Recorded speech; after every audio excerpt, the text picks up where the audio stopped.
Yang terpenting di gimana kita tahu bahwa peran untuk kesehatan mental anak-anak, mengasuh anak-anak itu ada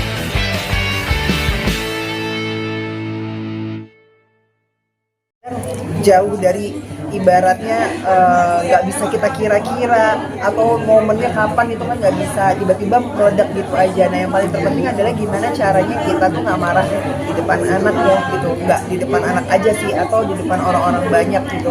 Gimana caranya kita bisa membatasi diri nih di saat kita emosi, oh kita mundur dulu, jangan langsung kita ledakkan emosi itu terhadap anak. Bagaimana caranya kita menetralkan diri dulu nih, istighfar dulu, tenangin diri dulu, baru abis itu kita ngobrol sama anak kita. Tapi kalau dalam keadaan emosi kita ngomong udah otomatis apa yang kita bicarakan ke anak udah pasti bahasanya itu gak bakal bisa kita kontrol dan itu yang berbahaya. Kak Eva, untuk sharing dengan Mas Sony sendiri untuk menjaga mental health anak-anak, Ya. sharingnya seperti apa sih? Ya, sharingnya adalah yang paling terpenting di gimana kita tahu bahwa peran untuk kesehatan mental anak-anak, mengasuh anak-anak itu adalah bukan tanggung jawab seorang ibu aja, tapi andil seorang bapak itu harus adanya kerjasama nih antara aku sama suami gitu loh. Dan alhamdulillahnya sebenarnya kalau kita sebagai seorang istri mau bicara, mau ajak untuk suami untuk berkomitmen menghargai, kita bisa menghargai suami juga bisa menghargai istri, sama harus saling menghargai dan berdampingan gitu loh untuk mengasuh anak. Insya Allah kedepannya anak-anak kita akan mempunyai kesehatan mental yang baik gitu. Menurut Mbak Khairus selama ini kesehatan mental ibu itu apakah sudah cukup diperhatikan? Ya, yang paling terpenting adalah kalau dibilang cukup atau belum itu semua tergantung dari pribadi masing-masing. Karena tapi kalau saya lihat dari tingkat banyaknya kesehatan mental yang terganggu ini berarti masih belum cukup gitu loh. Belum cukup gimana caranya? Memang kita harus memberikan lagi fasilitas dan sarana agar kita para kaum perempuan nih lebih diperhatikan lagi gitu loh. Salah satunya dengan adanya acara-acara yang seperti tadi ini sangat mensupport gitu loh untuk orang-orang yang mungkin nggak semua orang tuh mau bicara, nggak semua orang tuh mau konsultasi, tapi dengan adanya seminar-seminar seperti ini tuh ikut membantu juga gitu. Jadi kalau menurut aku ya harus lebih diperbanyak lagi fasilitas-fasilitas untuk kesehatan mental, untuk memotivasi para ibu-ibu, kaum perempuan, bahkan dari sebelum mereka menikah itu mereka sudah harus diberikan edukasi seperti ini agar nantinya di saat menikah tuh mereka lebih matang lagi dan rentan terjadinya kesehatan mental tersebut gitu. Apa sih menurut Mbak Khairus pentingnya bahagia itu dan dampaknya mungkin terhadap ibu dan anak, kemudian bagaimana Mbak Khairus sendiri menerapinnya gitu? Bahagia itu harus kita lakukan dan itu berawal dari mindset kita dulu gitu. Kalau mindset kita juga bisa berpikir bahwa oh kita bahagia, yang paling terpenting adalah gimana caranya kita bisa bahagia kalau kita selalu bersyukur. Nah apa yang harus kita lakukan? Jangan terus lihat ke atas tapi lihat ke bawah. Dengan kita ngelihat ke bawah masih banyak orang-orang yang kekurangan, masih banyak orang-orang yang hidupnya itu tidak seberuntung kita. Nah itu kita akan tahu makna arti bersyukur dan akhirnya kita bisa bahagia.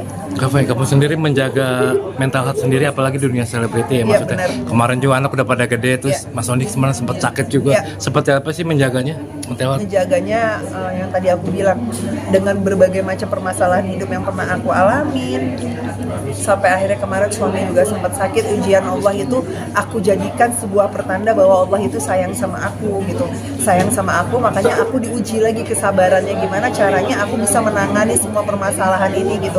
Karena kan manusia itu tidak akan diuji di luar dari batas kemampuannya, dan alhamdulillah aku bisa mengalami semua prosesnya dengan baik karena koneksi aku sama Allah tuh benar-benar aku bangun dengan kuat, dan akhirnya aku bisa melalui semua itu dan diberikan hasil yang baik juga sama Allah.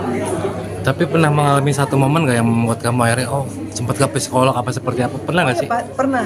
Waktu zaman aku ke psikolog itu zaman waktu permasalahan yang dulu, dan alhamdulillahnya menurut aku kita jangan yang namanya takut ke psikolog.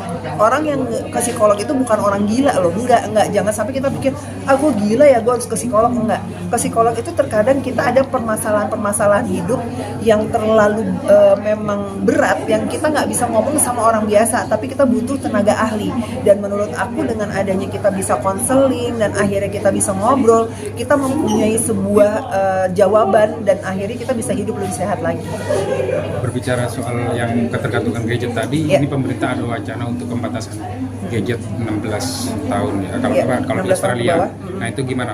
Mendukung Ya, nggak sih? aku sangat mendukung 100% karena itu yang aku tunggu-tunggu. Indonesia juga melakukan hal yang sama agar masyarakat anak-anak Indonesia ini tidak diperbolehkan menggunakan media sosial di bawah 16 tahun karena itu adalah salah satu cara yang terbaik agar menjaga kesehatan mental anak-anak Indonesia.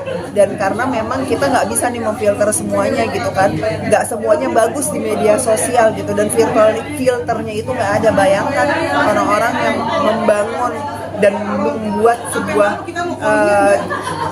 orang-orang yang membangun dan membuat YouTube mempunyai handphone aja bisa nggak memperbolehkan anak-anaknya menggunakan itu. Berarti kan mereka tahu bahayanya gadget itu seperti apa. Jadi sudah saatnya kita bisa membatasi gitu. Dan yang tadi aku bilang, bukan berarti gadget nggak boleh dipakai sama sekali. Kita harus bijak. Kalau memang kita perlukan, kita pakai gitu loh. Tapi kalau udah setelah itu udah jangan sampai kita ketergantungan sama gadget gitu. Dan ini adalah yang paling terpenting, bagaimana caranya pemerintah Indonesia berani bisa dan melakukan peresmiannya bahwa anak di bawah 16 tahun tidak boleh menggunakan media sosial. Mungkin ada tips terkait soal tadi anaknya kan baru 12 tahun ya, Ya. baru 12 tahun nggak pegang gadget sama sekali. Ya. Nah, bagaimana tipsnya agar anak tidak terganggu dengan gadget itu sendiri? Ya, anak aku 12 tahun, mereka bahkan nanti nih insya Allah April nanti udah usia 13 tahun tidak menggunakan gadget sama sekali. Karena gini sih, kita harus membangun koneksi kita sama anak gitu. Sebenarnya yang dibutuhkan anak itu kan bukan gadget. Kalau seandainya bisa ditukar, ini adalah tipsnya adalah bagaimana caranya kita selalu ada untuk anak di momen-momen pentingnya dia gitu. Dan sebenarnya anak itu akan lebih senang bisa bermain dengan orang tuanya, benar-benar bisa bersosialisasi sama orang tuanya, bisa jalan-jalan, quality time sama orang tuanya. Karena kalau seandainya mereka boleh memilih dan hatinya mereka bicara, pasti mereka akan mikir ditukar gadget sama orang tua, pasti mereka akan lebih memilih orang tuanya karena memang seasik itu. Tapi inget ya, nemenin anak bukan berarti kita main gadget juga. Jadi kita juga harus memberikan contoh yang baik karena ingat bahwa anak itu adalah cerminan orang tuanya. Jadi kalau buat aku, jangan kita suruh anak kita terus belajar tapi orang tua juga nggak mau belajar. Kita juga sebagai orang tua juga pasti punya kekurangan kayak gitu. Apa ini kan juga sebentar lagi udah mau liburan nih. Liburan juga penting juga sih untuk mental health juga, untuk apalagi buat keluarga ya. Liburan itu penting buat mental health sesuai kemampuan masing-masing. Jangan sampai kita misalkan nih jadi pinjam-pinjam online gitu, pinjol-pinjol, nah akhirnya jadi punya masalah baru. Tapi bagaimana liburan itu kan ibaratnya kita yang penting gimana caranya kita bisa relax, happy gitu, refreshing. Nah, dengan cara apa ya, di tempat-tempat banyak sekarang tempat-tempat yang murah kan, di mana aja bisa. Yang penting bahagia, yang penting sama-sama komplit dan ada buat anak, dan simpen gadgetnya kalau lagi liburan, benar-benar manfaatin waktunya quality time bareng sama keluarga. Ada rencana liburan Insya tahun Allah ini? ada, tapi paling nggak jauh-jauh, cuma di sini-sini aja sama anak-anak. Dan aku lebih banyak ngajak anak-anak berdiskusi sih, apa yang diinginkan anakku yang usia 12 tahun, apa yang diinginkan anakku 6 tahun gitu. Jadi biar mereka kalau yang 3 tahun kan ikut-ikut aja, tapi aku kayak lebih masuk ke dunia mereka juga. Jadi aku nggak hanya sekedar ngajak mereka, tapi sebenarnya mereka nggak suka sama hal itu, aku juga nggak mau. Jadi memang benar-benar gimana caranya di saat kita liburan komunikasi sama anak, mereka mau kemana baru aku ajak liburan ke tempat tersebut gitu. Tapi memilih juga nggak sih, maksudnya liburan yang ada nilai edukasinya gitu, lebih memilih tempat yang masih iya, ada? Kalau aku sih selalu kalau ngajak liburan pasti yang edukasi. Kalau kita ajak ke mall terus cuma main game, ya itu bukan mengedukasi, kayak sesuatu hal yang dia bisa lakukan sendiri gitu.